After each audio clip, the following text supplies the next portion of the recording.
Hey guys, Andy N, spoken label, my friend Sam Rapp. Straight over to Sam. She's going to do. Should we tell people, Sam, or make them guess? I don't mind. It's up to you. No, we'll make them guess. The further I do this podcast, the cruel I get. So over to Sam. She's going to do a few poems. We'll leave it at that. Over to you, my friend. Oh, thank you very much.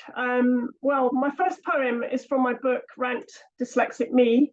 And it's a very short poem, and it really challenges some of the difficulties that I had when I found out I was dyslexic and struggles in school. So it's called Oi, You Stupid Fool. Oi, you stupid fool. I'm dyslexic. I am dyslexic. I'm dyslexic. I'm not a stupid fool. I'm a wealth of colour. I'm your laughter. I'm not you. That's my first poem. Thank you. You caught me out then, you cruel woman. Right? I thought you were going to go on a bit longer then. Yeah, that's brilliant, Sam. I think that's a great introduction to you as a person. Like it shows clear message that people, obviously, like you said, that have got the conditions that me and you've got. There's more to us than meets the eye, and that's all I'm going to say there. So, back to you, poem number two. Well, my next poem is a bit longer, and it was published by the my word Stafford, and who was the poet laureate for Staffordshire, and I was their guest, and it's called Difficulty with Words. I have difficulty with words, so they said. I pronounce them wrong sometimes. I hear birds singing, but not in order. I love nature's disorder. I have difficulty with maths, so they said, as I cannot see the numbers, but I do see them in a different way. I think it's society trying to make things awkward. So it's not actually me, because when someone says, "What's wrong with you?" I say, "Nothing. I just being me." So, as I was saying, maths and numbers do make perfect sense, just not in my dictated structure. So when you ask me about the alphabet and what's 30 meters and say in your sarcastic tone, "You surely know your times table," I don't mean to moan, but no, I don't.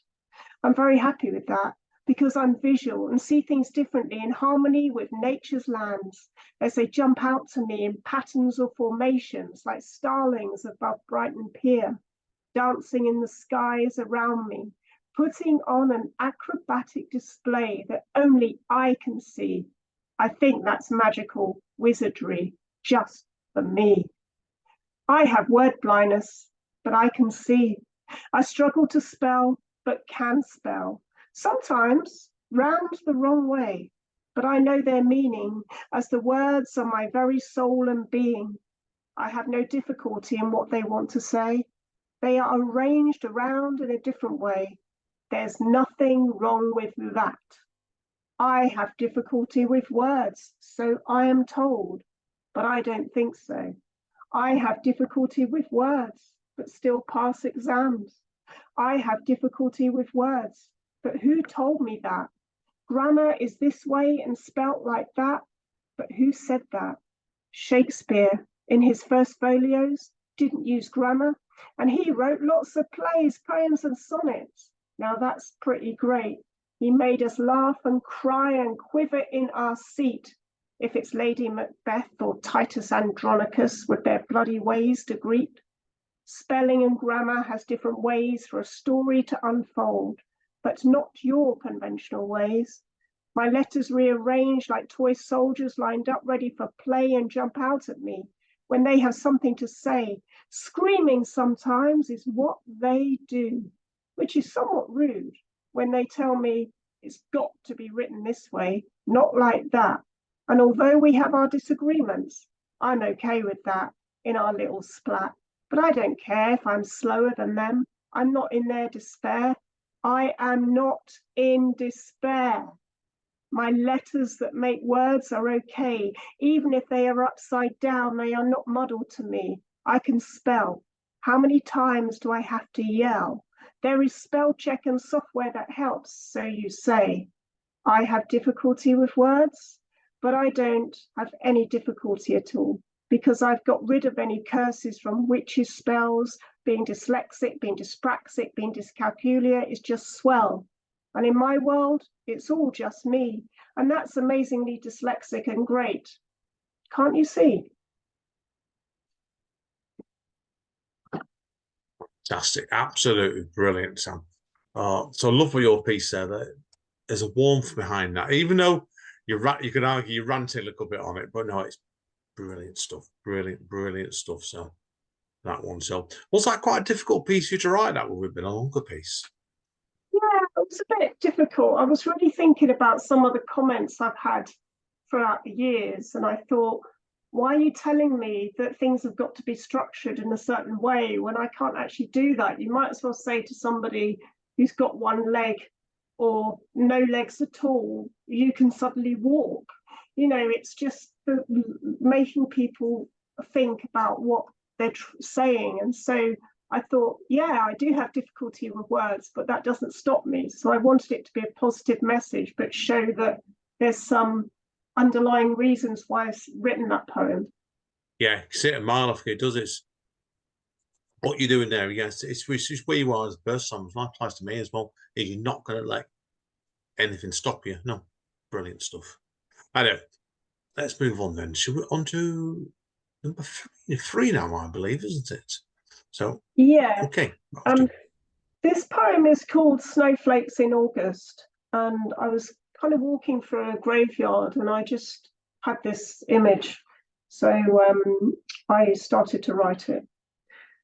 I'm walking past an old graveyard that's in need of repair, reading messages as I stare amongst tall grass, multicolored weeds that I'm glad have not been pulled up, swaying with daisies and buttercups. I pull apart a curtain of summer and read, Mary is laid to rest here, 1916, a woman who was loved by many and laughed her way through life. I wonder about her as the flowers encase her tomb, a note she died in winter. I picture the snowflakes settling on her grave, and here I am from a different time wearing a dress and flip-flops, but it's suddenly cold as I watch a single snowflake kiss my hand.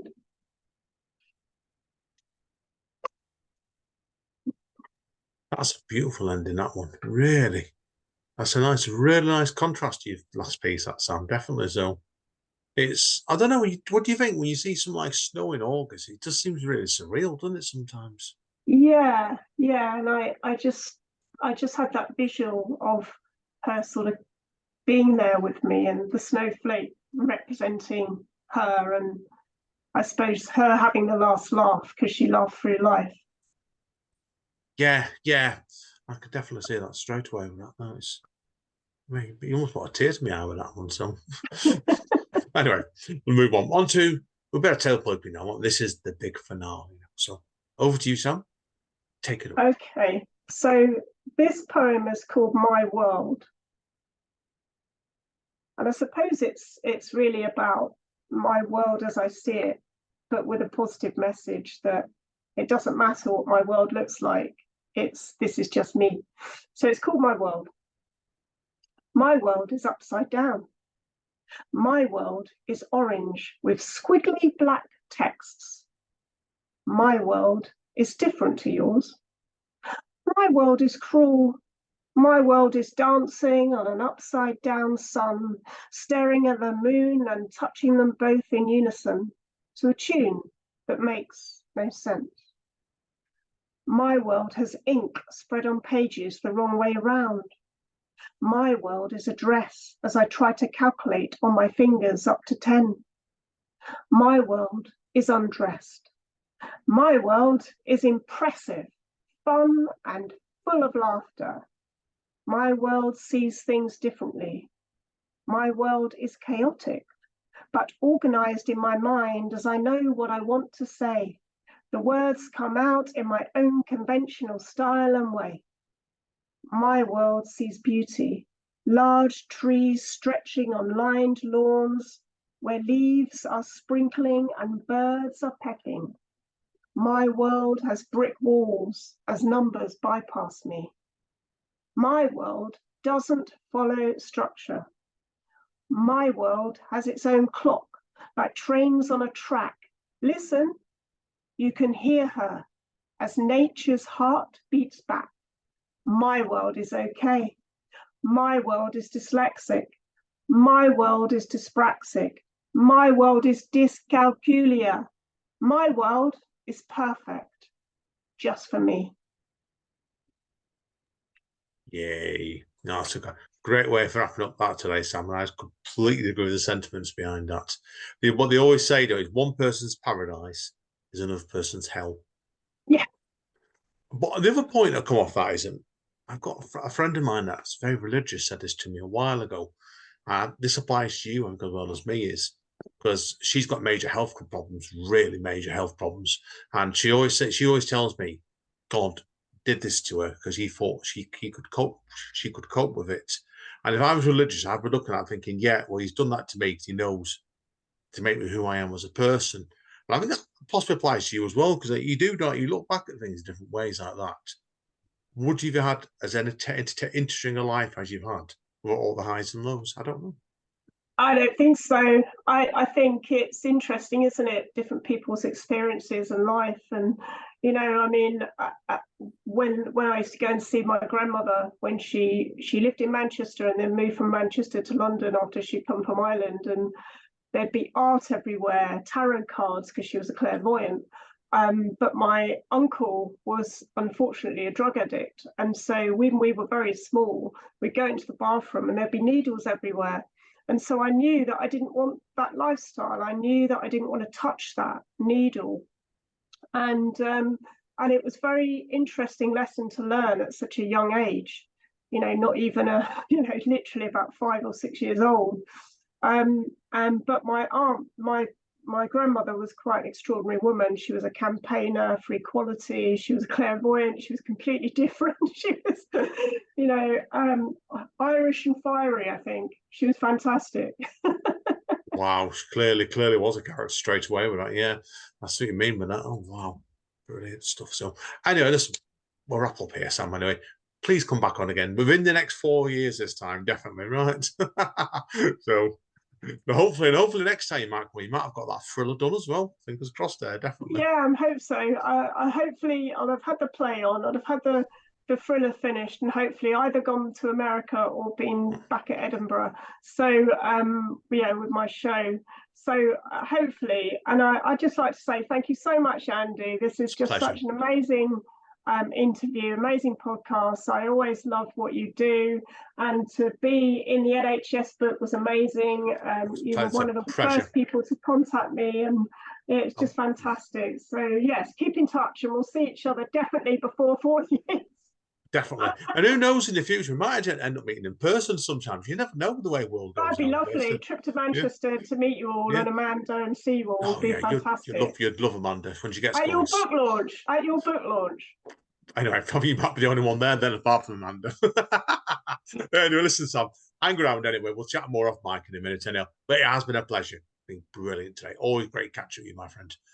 Anyway, guys and girls, we'll wrap up there. As Don Callis over at Impact. But not Impact, he's AEW nowadays.